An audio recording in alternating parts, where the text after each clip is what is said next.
Hello, everybody.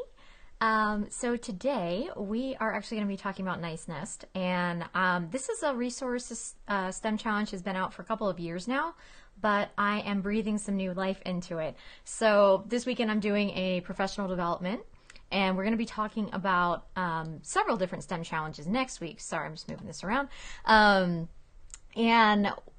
in this professional development on Saturday, one of the STEM challenges that we're going to be looking at is Nice Nest. So that sort of forced me to do kind of a deeper dive, and I came up with a whole bunch of new ideas I want to share with you today. So if you are not familiar with this STEM challenge, I will link for you at the end of this. I will put a link in the comments that will have the original video walkthrough, which is just like 5 minutes, kind of goes over all the important details of the challenge. I'm not going to repeat that here, but you'll get the gist of it. As you can see in the picture, you're basically building a bird's nest. There are different ways to modify this for grades 2 through 8 and even beyond. And even younger kids can do this too with some modifications. But all of that is in the original video, so I'm going to link that for you later. And one other thing, if you actually purchase this resource and you own it, I did just recently do an update of the clip art in the discussion questions. So it's all just like eggs and birds and nests now. So nothing that can be construed as Easter at all. So if you already own this, go ahead and re-download that afterwards is fine. And if you're wondering right now, do I have to have purchased this resource in order to get something out of today? Absolutely not. My basic philosophy is I give you all the ideas for free, or most of them, definitely enough to do this on your own. And then if you want to save some time prepping those materials, then yes, you can go ahead and purchase the resource, but you can definitely get away with not purchasing it. I know our dollars are very tight. So again, I'm going to link all these things that you need and some of these things I'm mentioning today as well at the end. I'll put it in the comments. So let's dive right in, because I've got a bunch of ideas today. So you're going to see me, I'm going to be glancing off to the side quite a bit, just to make sure I don't miss anything, because I get excited and it's hard for me to remain focused when I do. So, okay. So I went through and one more thing I'm going to share with you at the end is a coupon code for this and other STEM challenges as well, so that if you do already own this, I know a lot of you who are tuning in probably are, because you already own this and you're looking for new ways to use the resource. So stay tuned for that coupon code coming at the end. So these new ideas today, many of them are related to ELA and science, of course. I'll throw in some math for you, some art, even some character ed stuff. But I'm going to focus a lot on tying in ELA, and I want to make sure you understand my reasoning for that and how I don't want you to misunderstand what I'm saying with the ELA portion. So the reason you want to tie in your ELA, if you're a self-contained teacher and you can, tie in ELA standards, this is going to be helpful for you in a couple of ways. But the most important one, in my opinion, is that you can then steal some minutes from ELA, because a lot of us have mandated, 90 minutes for ELA or sometimes even more. And our science blocks often get short shrift. But if we can find ways to tie these things together, then you can legitimately justify taking some of those minutes from your ELA block and giving them to science, so that you can, in fact, spend more time on the actual STEM challenge itself. So part of that's already natural, because when you do your sharing out and presenting and your Q&A portion, you're hitting a lot of those speaking and listening standards, and especially if you're doing Common Core. But today what I want to do is I want to pull in some books. And I want to make really sure that I say this deliberately, that I am not suggesting that you use your science time as nonfiction ELA comprehension, reading comprehension. I am saying the exact opposite. I want you to use your ELA time for some of the science content, okay? So that's just me on my little soapbox there. I don't want us robbing any more hands-on time from science where we don't have to, where we can actually use our ELA time for this. So I'm going to start with like the natural things that connect to niceness, and I'm going to actually throw this picture off to the side because I'm going to need to be able to show you some books. I'm going to walk through some sets of books. I'm going to walk through some slides with some images. I'm going to have some giveaways for you too, ways to pick up some stuff for free to supplement this STEM challenge. So as I said, we're going to start first with what comes naturally. What are the first like perfect tie-ins for this? So we know obviously this is dealing with nests and eggs and birds. So from there, we start to look at what can we tie in. So of course, anything with life science is going to be able to be connected. So I wanted to start with animal adaptations because it's in a lot of the NGSS, and also students really love it. So this is one of my favorite finds. So this particular book in the series is maybe not the best one for this challenge, but there's another one that says if you had an animal nose, and there's like if animal feet, animal ears, animal eyes. It's a really great set. Students really love it. I will mention that in this blog post that I'm gonna go ahead and put in the comments when we're done today, I have all of these linked. So I picked them all up at my local library. Although I would actually probably buy this set. I consider it because it's a really good, I really like the setup. So on the left-hand side of the page, they'll actually profile an animal and describe that animal's adaptations. And then they always have an image of a person, what they would look like if they had that adaptation. And they go into a little bit more information here. So it's the same concept on every single page, but it's really readable. Students really enjoy it. And I would recommend this. And I'm not going to go through all the books in quite that much detail. So Songbirds, I really like this one because it talks about how you can actually use this tied into some of your STEM ideals, character ed, if you're doing that. It goes through some of the ways that scientists have learned to interpret what these actual songbirds are saying to each other and how they figured that out. It goes through their methodology a little bit, but it also just goes through how birds communicate with each other, and it's really interesting. Obviously, habitats makes a lot of sense here. So this does have some birds' nests in portions of it, but it also goes into some other animals. We've got a lot of great adaptations in this one. I made myself some notes on the back. This one also has some ties into ancient civ and mythology, anatomical structure and function, and nests, of course. Feathers, not just for flying. This one's a really simple read, and actually you could use it to reinforce in your ELA time similes as well. Every page is sort of set up in that sort of format where they use a lot of similes.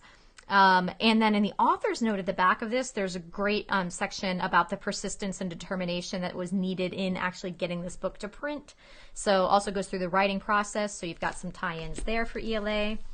And crow smarts. Crows are like crazy smart. This is also great for tying in your STEM ideals for determination, for creating fair tests, persistence, embracing failure.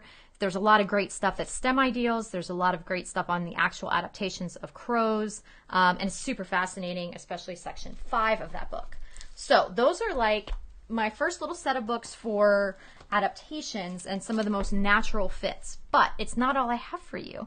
I'm going to swap in right now into my PowerPoint. I'm only going to do like a few slides at a time and come back. So I just don't want you to get scared, because I know sometimes when I'm watching PowerPoints, I get a little groggy and sleepy. So don't worry. I thought about this. I'm going to try to go back and forth. So we want to do some stretch connections.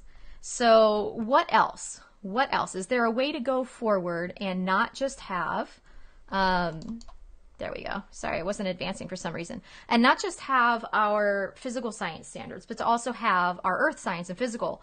How does that fit in?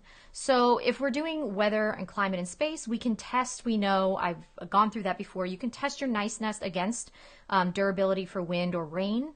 You can move this into what causes the seasons, because it's about spring. You could compare the layers of the earth to hard-boiled eggs, and I would actually not tell the students why or how. I would actually present a hard-boiled egg to the students and see if I'd just ask, is this like the layers of the earth? And just leave it to them to figure it out and to describe why or why not in there. And even if you haven't introduced layers of the earth, if you have that in your textbook, if you have that in your standards, give them the egg, ask them to compare and contrast and see what they think. You could also do geological eras and periods, because we're talking about birds. So when did they evolve? When did they come into being, right? For physical science, you can do gravity and balanced forces, because we're trying to keep the eggs in the nest. Physics of flight, aerodynamics, heat transfer for the hatching of eggs. So any of these things can really be connected. You want to always encourage the curiosity in your students. So if you can find a way to get them to generate the questions before you actually have to go into the content, they're going to be much more likely to remember that content, but also to sort of be excited about it. So I have a couple of example questions there that students might ask. Do all birds fly? Do they all have feathers? Do they eat worms? Why don't eggs break when birds sit on them? And now I'm going to flash back to show you a couple of books that you can use to sort of generate some inquiry with your students, and then use that as you're sort of getting into the next piece of what you want to cover with your kids. So this one is great about birds. I know it doesn't look like it's going to be great, but the reason I really like it is it's so simple. This would be really good for lower elementary, and I would say even higher elementary, upper, because everything is just a really simple sentence. But what I would have my students doing is I would have them there with clipboards or notebooks, and as we read through, I would ask them to jot down any questions they can think of as we're going through it, because it doesn't give away much. It's just a really general, basic overview, but it would be really good to help generate some initial inquiry questions, get the students thinking, because a lot of times when you say, what questions do you have about birds? Even after doing a STEM challenge, a lot of times, you know, kids are a little jaded and they're like, I don't know, you know, you need something to sort of prompt it. And so I think this is a really good book to start with. And it also has at the back, this is another thing I'd tie in for ELA a little bit more, is the bibliography in the back goes into some more details. So I would show students how to use the bibliography. So I know a lot of times we think like, oh, we've kind of taught, like we know there's a bibliography at the back, but do students ever really use it, or do they understand how it is usable? I think a lot of times we think of it as just a place to cite your sources, but if you're trying to teach your students good ways to research or to find out more about a topic, I know it was a long time into my school career before it even occurred to me, like, oh, I liked this book and I want to know more, so where did this author get her information or his information? And then go to that bibliography and find those books and those sources. Right after this, I would pair it with this one, which is basically about what makes a bird, right? And I'd ask them, since they wrote their questions here, be listening and jot down any answers that you get and any new questions that come up as you are hearing this information. And then what I would do is actually show them these images. So let me pop in another, okay. Again, we want to encourage our kids to be more curious, and sometimes we need to help them out a little bit. So I would show them these images and these images, and ask them to start pulling out what makes a bird a bird. Now you might be thinking, well, that's just too basic for my kids. They already know. But I would bet you a lot of them don't. I know that they'll think like, oh, well, feathers. They might think they all have to fly depending on how young they are. They might remember that there's something about eggs. They might remember there's something about maybe their bones, but they probably don't remember that. Even adults would have a hard time really remembering what goes into the classifications, and show them some non-examples as well. And all of these images, by the way, I have a folder that I'll link for you, or I'll tell you how to get it afterwards. But I think the bat is a great example. That's when kids often get confused, and ask them to think about, or to tell you what they can tell about what groups birds together just by observing their bodies or observing their behavior. And what is it that they can't see that might lead to determining animal class? And then let them do the research from there. You might also do this by posing wonderings. So when you look at a penguin, a full-grown penguin, to me it seems like it has more in common with a dolphin than it does an ostrich, let's say, or a hummingbird. So what makes a bird a bird? What makes a mammal a mammal? And when I look at a bat, well, it surely does seem to have a lot in common with a bird to me. Why isn't it a bird? Let me pop back in. Let me pop back here. Okay, so my next set of books to share with you is Everything is Connected. So let's say you're doing your life science unit on animals, but you want to be shifting into maybe plants next. So I have some books that will be really helpful for that. From Bird Poop to Wind. This one is a really nice transition into plants, also life cycles. working through life cycles of birds and other animals, and then transitioning into life cycles of plants. And this book comes in a series that also has the rock cycle and the water cycle, so you could even jump from the plants to one of the other cycles from here.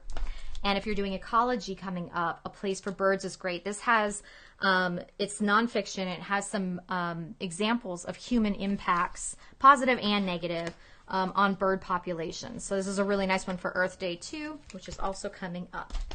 And we're getting right along. I think we're almost to art. Let me see. Just did everything is connected. Oh, we're on ELA. Okay, let me move here. Okay, and switch to the screen. So you can add in some bird, we're back to ELA now, so you can talk about bird and egg idioms. You can encourage students to use adverbs in their writing, even just doing a list of adverbs. How can a bird fly? You can have them do haikus by giving them something to look at first, could be helpful. So this one, you know, maybe I like this picture and I'm going to have this picture available to you. This idea I got from Tried and True Teaching Tools. The teacher's name behind that is Kathy. So have the students, you can do this outside in the world, or you can do it with like a very compelling photograph like we're showing here. And she would have her students write very simple sentences that all start with I see. And they write as much as they can. So I see green leaves, or I see, you know, they can even count them. And then you could encourage them to, you know, expand with lush green leaves or whatever. I see a little bird. I see a mouth wide open. I see. So they just do that until they just run out of things they can do. And then they cross out the words I see at the beginning of every line, and you'll be surprised they're really beautiful poems when you just get rid of the words I see. So use a compelling photograph. I have a few here to share with you. Obviously, if it's possible for you to go outside and see something like this, that's wonderful, but sometimes it's just helpful to use a photograph when it's something that's not still life, you know, that could just fly away. Another thing I like to do for creative writing, narrative writing, is to start with a picture and have the students write down as many questions as they can think of when they look at this picture. So who tied up all these eggs? Why are these eggs in the forest? Where is this forest? And, you know, as many as they can think of. And then they start generating answers. And that helps them sort of get started with the brainstorming process for a story. You'll get more creative types of stories, and it's a really easy way to sort of get past that writer's block. So here's another example where I might show them either of these pictures, or maybe even both at the same time as you're seeing them, and have them list as many questions as they can think of, and then just start answering them. And from there, they'll start to sort of have these little pieces and parts they can put together to make into a story. And here's one more image like that with some giraffes in a nest. So you can see how all these things are related. Another thing you might want to do is Aesop's fables. Anything with a bird in it. The goose and the golden egg, the crow and the pitcher, the lark and her young ones. You could even have them rewrite the lion and the mouse, but you use the bird in one of the characters' roles, and then require them to show off some of their science within the context of the stories that they write. So we should be looking at something that shows they understand some of the adaptations that birds have, or maybe something about the birds' habitats, or maybe something about birds' relationships within their ecosystems and other creatures within those ecosystems.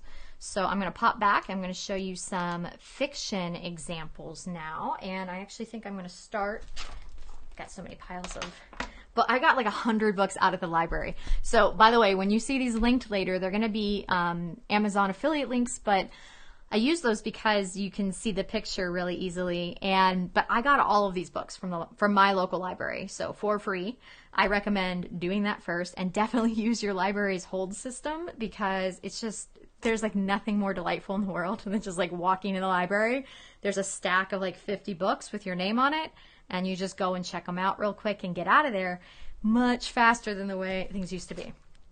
So I did pick up this, they just reworded or flipped the order, but Mouse and the Lion. So I would do this, I would be reading this to my students first, and then ask them to rewrite it with a bird in one of the roles and another creature in the other. So I don't want to see a lion or a mouse in their version of the story, a bird and some other creature. If you are connecting this with Easter. Obviously, I've taken a lot of pains to make this a spring STEM challenge so that if you're in a place where you don't want to do an Easter challenge or you can't do one, that you don't have to. But if you are doing one, this is great for predictions. So this whole thing is a pattern. If you don't know this story, the little baby bunny keeps saying, well, I'm going to run away. And then the mom says, well, I'll come after you because you're my baby. And then so the bunny will say, well, if you come away, then I'll turn into a fish and I'll go in the stream. And then mom says, well, if you turn into a fish, then I'll be a fisherman and I'll come get you. So it follows that pattern. So it's a really good one for younger students to work on predictions. So you can just read the baby bunny's part and then ask them to predict what the mom will do based on what the bunny says the bunny's going to do. I'll move this one for a second. This one, Two Tall Houses. So you've got an owl in this one and a bunny. So it's okay if you're not doing Easter because the owl's a bird. So it's all right. It works. So they're basically outbuilding each other in the story. They're building their houses taller and taller and trying to have the tallest house. And then there's sort of like a disaster at the end and they have to come together and work together. I think this one is great for students to try to come up with a moral of the story. And older students could try to relate it to something in the real world, what it might be an allegory for. There are a lot of different ways to use books like this with older students, and even basically everything I've shown today. So even whether it's fiction or nonfiction, I used to encourage my 7th graders when we were doing research projects to start by going into the younger kids section of the library. And the reason that I do that is it makes it a lot easier to understand. So a lot of times we encourage our 7th graders, middle school and high schoolers to go straight into the adult section of the library, and they end up with these books that they can't really read or understand, especially if their reading levels aren't on grade level.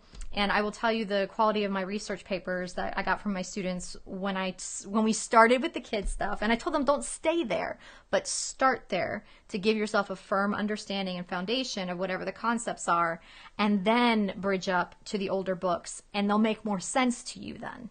And you'll be able to do more with them. So if you're thinking to yourself, well, none of this is really appropriate for middle school, I urge you to reconsider, because I do think it works out really well. Even some of these picture books, you can just do different things with them. With the older kids. This one, The Plot Chickens, is so cute. This is great if you're for the writing process. So this hen loves to read and she wants to become a writer, and she identifies these rules for a good story. So they're writing rules.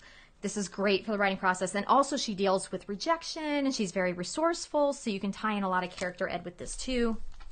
Stella Luna, I usually use for Wings Wanted in October. But it's got bats and birds in it, so it works for spring. You can even do this one twice because there's so many connections you can make in here. It's just a great mentor text in terms of the dialogue, and then of course you've got all the science behind it. So you can use it both times in the year really, and just use it for different things. And I think that's all I have to say on that. And last book, I think, one of the last books. Okay, I'm going to get into some art stuff too. I have some pictures I hope you'll love. Everyday Birds. This is good for younger kids, like K through 2. It's going to help them get the wiggles out. Every page is something that they could really act out. So think of like a little brain break situation. So the heron fishes with his bill. So maybe they can make up some way to act out each of the pages and get some of their wiggles out. So that's most of the books. I think there were 2 more that were sort of denser. I'll link those because I don't know where I'm surrounded by books, y'all. Okay, so let me tell you some art stuff and show you some pictures. I think this will look better shared with you. All right. So one thing is 3D egg drawings, and actually, you know what? I am going to pop back. So in college, I had to take these classes for teaching art for non-artists, which that's me. And one of the hardest things we ever did was we had to do a 3D drawing of an egg, and we were not supposed to use any lines. It was all supposed to be shading. So the very first thing that we did is we had to come up with a scale, which I'm not sure I still have the scale. I probably don't. But then we had to draw our first version of the egg. This is not good, I know. It does not look egg-like at all. That was my first try. Second try is a little bit more egg-like. But it's a really great exercise. Your art students your kids who excel at that stuff will enjoy it. And the kids like me, it's good to practice doing things you're not good at, and to try to get better at it and to see things in a different way. I was looking to see if I had this scale, but instead I will just pop back to this screen so you can just have them shade with their pencils, so that can help them figure out what dimension to give the different things that they're seeing with their eyes, so that they can try to draw it out. Again, they're not supposed to use any actual lines. It's all just supposed to be shading. You could also use paint. You could also do something with stippling or mosaics, and instead of using dots, have them use egg shapes. So, and it can just be really abstract and something just kind of pretty to look at. Or they can turn it into a design. They can make patterns. And then I also wanted to relate this to STEM ideals.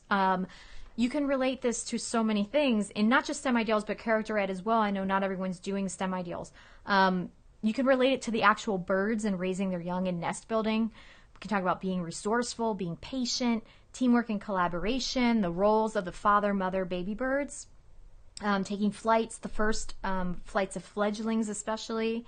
There's a species of birds called cowbirds, and they actually lay their eggs in a different type of, they lay them in like songbirds' nests instead of their own, and other birds raise them. And so there's lots to be discussed there. And I'm going to actually pop back because I just realized I missed something. I missed some of my books. So I wanted to make sure that I showed you a couple, because some of these are the best ELA integrations. So what bluebirds do, and I'm sorry, I shook those the wrong way. What bluebirds do and robins, how they grow up. I would read these as a pairing because they similarly have great pictures and great descriptions of, these are actually photos. I think in the next one it's just drawings of what these birds like do all day long and all season long when they're raising their young. And you could do a great compare and contrast with Venn diagrams after reading these. And I like these two as well. An egg is quiet, a nest is noisy. There's a whole series of these books, but the drawings are gorgeous, and it will give them inspiration in what they're creating, and it will also give them a lot of great details about what makes eggs different and special. Nature's Perfect Package. Okay, penguins. I like these two a lot as well. So Penguin Day and Pierre the Penguin. This is based on a true story, and this one's good for reinforcing problem solving, persistence when your first ideas fail. There's a great bonus Q&A on the at the end with the main person, I wouldn't say character in the story because it's a real life person, but I guess she's still a character in the story. And this one also is great for like responsibility and roles, and what the different, what the mom and the dad penguins do when they're going to raise their young. So this one is great. I'd also encourage you to look at those. And then these are denser. These are for your older students, or some of it is just really good. This one is like a field guide. Make a little notes for myself so I remember what I wanted to tell you about them. Mostly in this one, what the students are going to like, hold on, now I'm having trouble finding them, is there are a lot of pictures. There's a lot of drawings and sketches of nests, and there are some photographs as well. There are also some drawings of the actual chicks and the life cycles. So a lot of students will like to just flip through here and see the images, but some of them will be able to handle the text. It depends on the age. It depends on the interest level as well. But there's just so much great content. That was all North American birds. This one's a little bit denser too, but it goes into quite a bit of detail about birds in general. So I don't know how I missed all of that section when I was going through the books before. Couple last things. Oh no, I just stacked all the books on top of my notes. A couple last things. I want to talk to you about the coupon code, obviously, but also the criteria and constraints list, because you're going to want to change it. And that's why I make it editable. Or if you don't own the resource, you're going to be making your own from scratch anyway. So let's take a look at what the basic one looks like. And then I want to tell you a couple of ways to change it, especially if you want to up the math or incorporate, because we haven't talked about math yet. I have a couple ideas to make that a little bit more intense for you. I know this is probably going to be small on Facebook, but you can look at it full screen later. So the eggs must fit inside the nest. So you don't want the eggs resting on the edges of the container. The eggs must hover above the ground surface, whatever the ground surface is in your building station. For me, I always use those shoebox size clear plastic bins. And the nest must be made predominantly of toilet paper. Well, that's not a ton of stuff, right? I keep it very basic so that you can decide if you want to add in layers. So here are a couple of ideas if you want to make sure that you're going to have a way to incorporate some more math standards. So one of them is fractions as part of a set. So for example, if you're using these eggs, so I have here a couple of different sizes and different colors, obviously. So if you know you're going to want your students after the fact to calculate, let's say, what fraction of the eggs were small, 2 out of 4, so 1/2, or what fraction of your eggs were warm colors or cool colors. If you're going to want to do that, then you're probably going to want to require your students to have a mix. So you might need to say you need to have at least one cool color or at least one small egg, or require a certain number. That's fine too. One of the things that I should point out is, in general, in this one, a lot of us will build for maximum capacity, right? So it's kind of a competitive STEM challenge, or way of looking at it in a competitive way. If you don't want it to be a competition, it doesn't have to be. You can just make base standards. So instead of saying make an egg or make a nest that holds as many eggs as possible, you can say make a nest that holds at least 6 eggs or exactly 6 eggs. Even if you want to keep it so it's not a competition in that case, but you still want it to be challenging, or you still want to tie in a lot of math standards, one of the things you can do is actually put beans inside the eggs, or have the students put beans inside the eggs. So you can see here down at the bottom, what you could do is put a different amount of beans inside of each egg prior to the build. You can even have the students do that. So you can say things like, you're going to build a nest with 6 eggs in it. Each egg must have a different amount of beans in it. No egg may have more than 12. You don't have to build up all these rules, but you can make it as much of a puzzle, or a little bit more, a little easier to handle if you want to. But the beans can be used then after the fact to practice divisibility rules, to look at the difference between prime numbers and composite numbers, odds and evens. There's lots of different options there for you.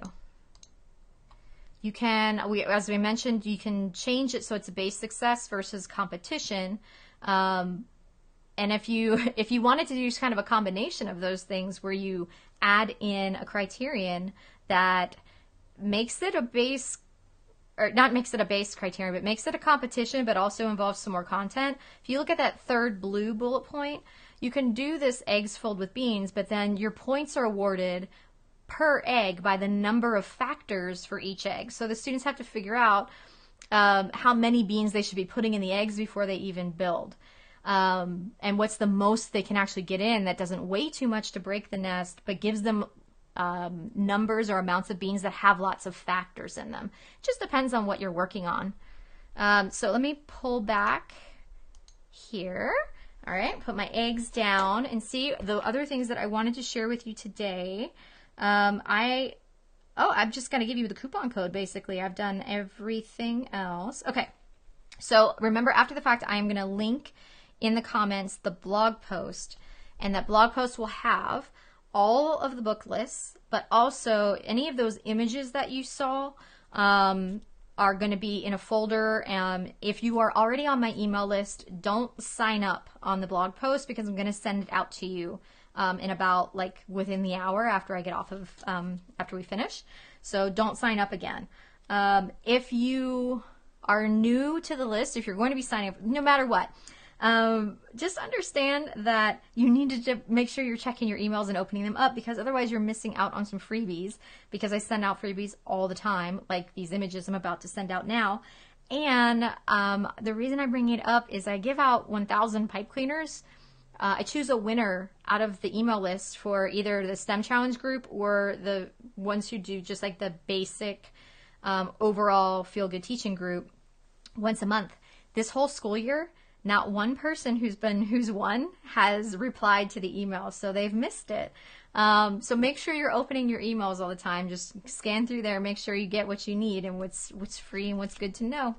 Okay, so your coupon code is going to be good for 25% off either this challenge or anything in the spring category, including anything in the Planetopia project category, because I know a lot of you already own Nice Nest. So a 25% off coupon is not going to help you on Nice Nest, but it can help you in anything in those categories. And I'll link those below as well. Now, this coupon code only will work on the stemchallenge.com site. It's not going to work on Teachers Pay Teachers because I can't set up coupon codes there that only work for my store, unfortunately, or I would do it. So I'm going to link you the store categories and you can use the coupon code, and the coupon code is LIVE25. So LIVE 25. And that coupon code is going to be good for a week from today. So if you're watching this after that, so like today is April 11th, 2019. And so if you're watching it after the fact, that coupon code is going to expire, so I'm sorry. But if you're signed up for the email list, you're going to be always getting notifications like this. When there's a sale, when there's something going on for a promo, I always send that out to my email list. So make sure you are subscribed so you don't miss anything like that. If you have any other ideas you want to share for Nice Nest, or you have questions, just let me know in the comments. And that was kind of a whirlwind. I think everything's done. So I hope you guys are having a great week, and I will see you next time. Bye.